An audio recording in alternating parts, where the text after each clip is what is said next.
Journey to the center of the Earth. Meet Professor Hardwig, a passionately eccentric German scientist, infamous for his brilliant mind and well-respected amongst his peers. But his brilliant mind didn't awe everyone. Sir! Oh. Can't you knock? Call Axel. You've been working from the break of dawn. Lunch will... Bother lunch. Axel! Axel! Axel, the professor's nephew, was as keen about minerals and geology as his uncle. Axel! But lunch! Look, once we're done, I'll bring him straight to dine. But he... I promise.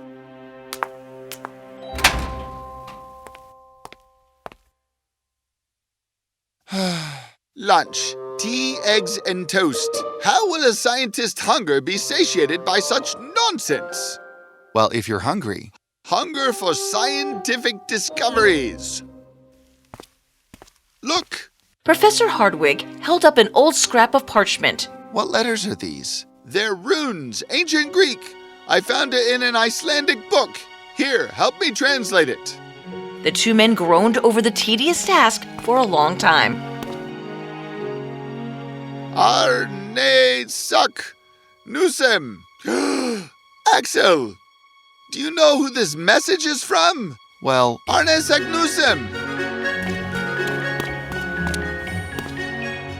He's a learned Icelandic professor of the 16th century, a celebrated alchemist. I've never heard of him. That's because he disappeared while on a quest. Disappeared? The message reads, descend into the crater of Snæfellsjökull, which the shade of Skartaris falls before July, and you will reach the center of the earth. I did it. He went to the center of... The earth! How wonderful! Axel, we must go immediately. What? How about lunch first? The next day, Professor Hardwig and Axel were busily preparing for their trip to Iceland. Professor, what do those words mean? Snæfellsjökull and Skartaris. Ah! I found that out from this map. Iceland is filled with volcanoes and craters. Snæfellsjökull is one such volcano, and Skartaris is a mountain. A volcano? It's extinct, dear boy, so it won't go all boom. The two sailed to Iceland. The professor, very much impatient. Uncle, Professor Hardwig. What? How exactly do we navigate Snæfellsjökull? We know nothing about it. I've made arrangements. A man will meet us at the capital, Reykjavik. Once in Iceland, they continued on to Reykjavik.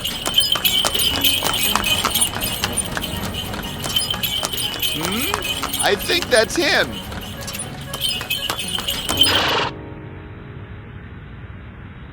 Hello, ik Hans.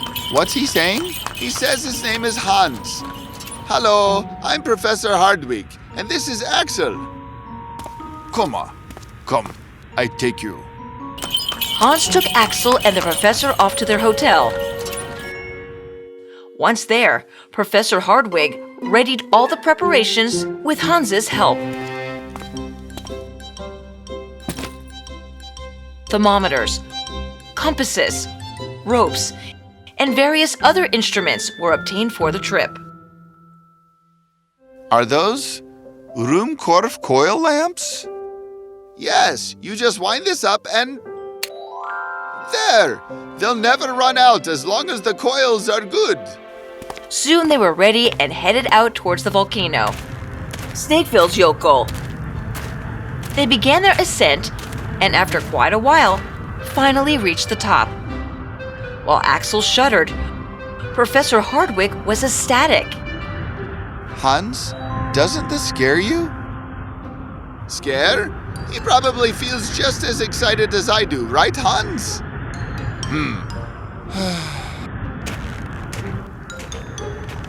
Now what? That is Skartaris. Its shadow will show us the entrance that Arne took. They waited as the sun rose to its highest point and watched Skartaris' magnificent shadow grow longer. There! That's where we must go! They descended into the crater carefully. Hans began to tie everyone up.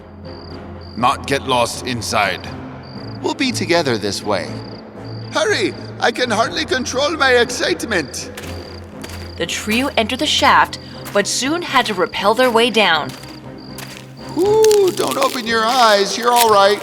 A man of science, and you close your eyes? I'm still just a man, Uncle. Ooh, oof.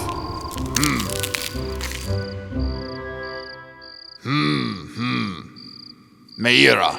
What? He said more. More repelling, I guess. Brilliant conversation. Now the real journey had begun. For days they traveled inside the volcano, at times rappelling carefully through the volcanic tubes or walking for miles on end. What day is it? Day 57. My legs are sore, my throat dry, and we've passed so many tunnels. I'm confused. It so happened that their ration of water had been exhausted. Professor Hardwig had been certain they'd find underground streams, but so far, Still nothing. Maybe... Warten. Huh? Shh. Ah, warten. Water? He's found it. But how do we... Hans struck the rock.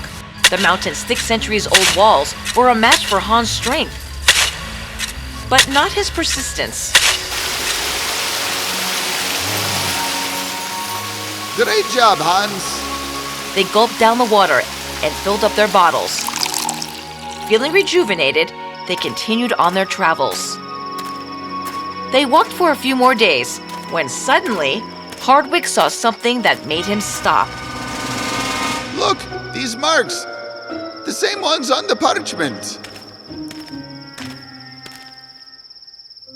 Arne must have been here. We're on the right track.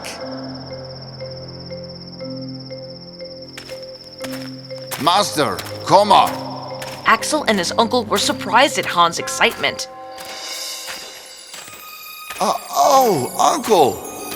Oh, magnificent. The walls were studded with gems and igneous rocks. These are amazing. Axel was deeply engrossed in studying the rocks that he drifted away unknowingly. Wow, beautiful. Hey, Uncle? Axel couldn't remember which tunnel to take. Was it here? Oh no, Uncle! Uncle! Axel? He's not here. Hans! Axel walked around confused and terrified. I'm lost, inside the earth. What if no one ever finds me? Uncle! Uncle! Ah! Axel! Axel! Wait, I have something that'll help us find him. Here! Now I just have to catch his echo. Uncle! Uncle! Uncle? Axel! You're all right! Axel sat up and stared at his surroundings. So it was all a dream. We never went down any volcano. What? But I don't remember traveling to the beach. Did you bump your head too hard? We are inside the volcano, and so is this beach. A beach? Inside the earth? But what about the sun? Light? Probably some kind of glowing gas. There's also something else. Hardwig led Axel away from the beach to an odd forest. What are these? They're quite thin. And where are the leaves? He climbed a rock and soon found out what they were. Mushrooms? They're humongous. Not just mushrooms. All the flora are from a bygone era. No botanist has ever seen them. We're probably under the North Atlantic Sea? Yes, we're now standing under an entire ocean, millions of miles above our heads. They returned to the beach where Hans was building a raft. In some days, we'll set sail. My compass tells me we'll reach the center of the earth out there. Hans was an amazing cook, and Axel and the professor relished on his dishes. Mushroom soup, the best on the planet. You mean inside this planet? The raft was soon finished, and the three set sail. The journey started out well. Ooh, look, these fish are extinct. We may see dinosaurs at this point. But over the weeks, they were trapped in an electrical storm. Our instruments. The storm is pulling away at all the metal. Look over there. Through the pouring rain, they witnessed gigantic creatures emerging from beneath the sea. Screams me. What are they? Hans says they're monsters, an ichthyosaur and a plesiosaur. They're extinct above the land. Oh no, Hans! But the raft was now out of control. It swerved around dangerously.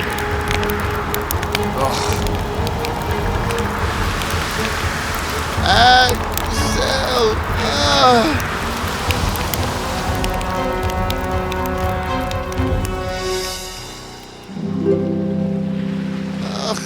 Where? Axel! The professor shuffled for his compass. What? How can this be? We're right back where we started. Hardwig stared around dismayed. The raft had been destroyed. Hans, we'll have to make another one. Yeah. The three of them trudged back to the forest and began scourging for rations.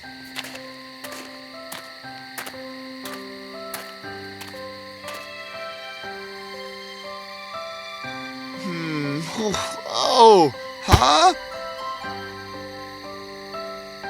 Uncle!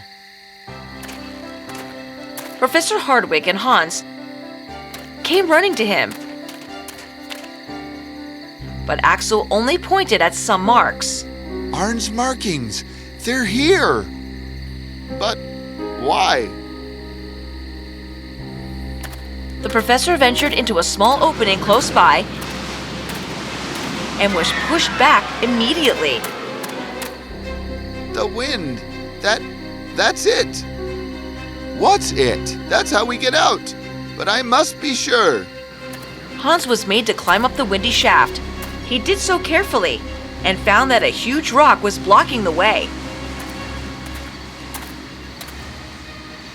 We must find a way to remove it. Well, we'll have to blow it up. We can use gunpowder. Of course. Hans carefully carried a huge chunk of gunpowder and rope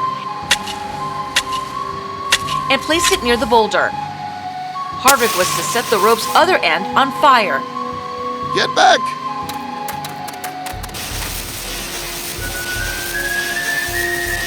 Before long, the huge boulder was blasted to pieces.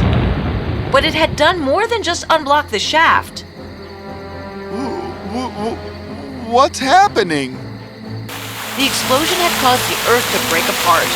Water now streamed into the forest. Go, Faru. They clambered into the hollow rock and drifted towards the shaft.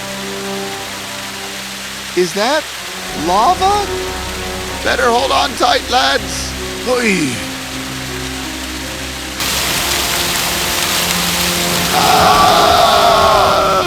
The buildup blew the three explorers right through the shaft.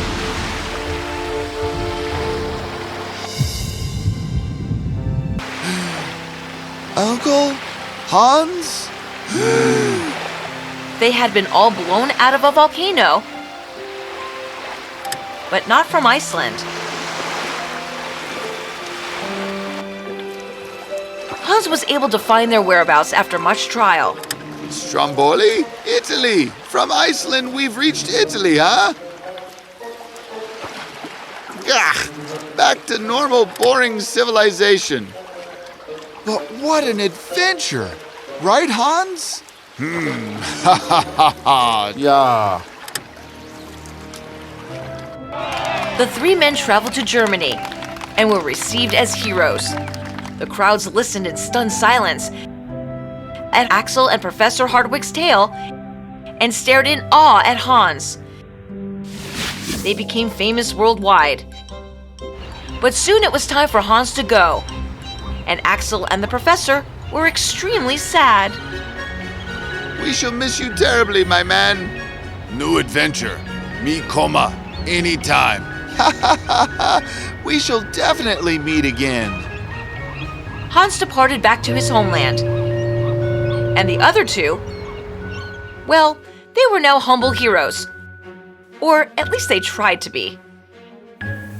But they now knew that there was a lot more to our world than we know it. You just had to be curious and brave enough to believe.